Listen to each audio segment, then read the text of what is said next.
Hi, and welcome to this short video on how to prevent key running injuries.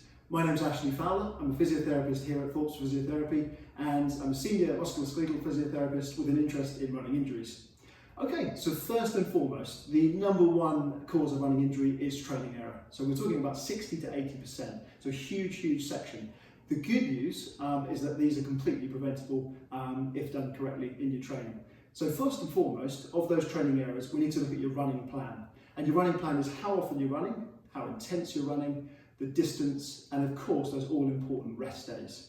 So the first and foremost piece of advice I'd give is to make sure your running plan and schedule is appropriate for you. So if you're new to running, there's some fantastic guidance out there, including the NHS Couch to 5K, and that can be found on their website.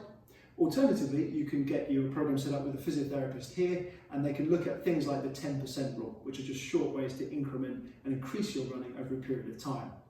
And what's really important is that we see a lot of weekend warriors here at Thorpe's, and these are people that perhaps work really hard throughout the week, maybe in office jobs, sedentary jobs, and then they go out and almost hell for leather at the weekends, do two very long runs.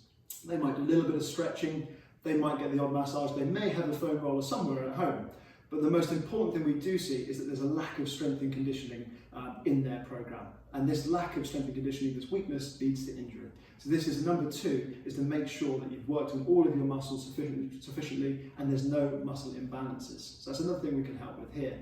And last but not least, and this is something that's spoken about a lot, is your muscle flexibility. So if you've got areas that are tight, the muscles are not going to be used to that sudden overstretch, and then they're going to be susceptible to tearing. So we need to make sure that we're flexible and that we're stretching regularly. And again, this can be put into your running program.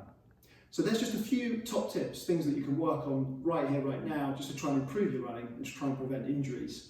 And if you'd like a bit more information, we've got this guidebook, which is the 3 most common running injuries, and this can be found on our website. So if you click the link below, and you get free access to this running guidebook. I hope that's been helpful.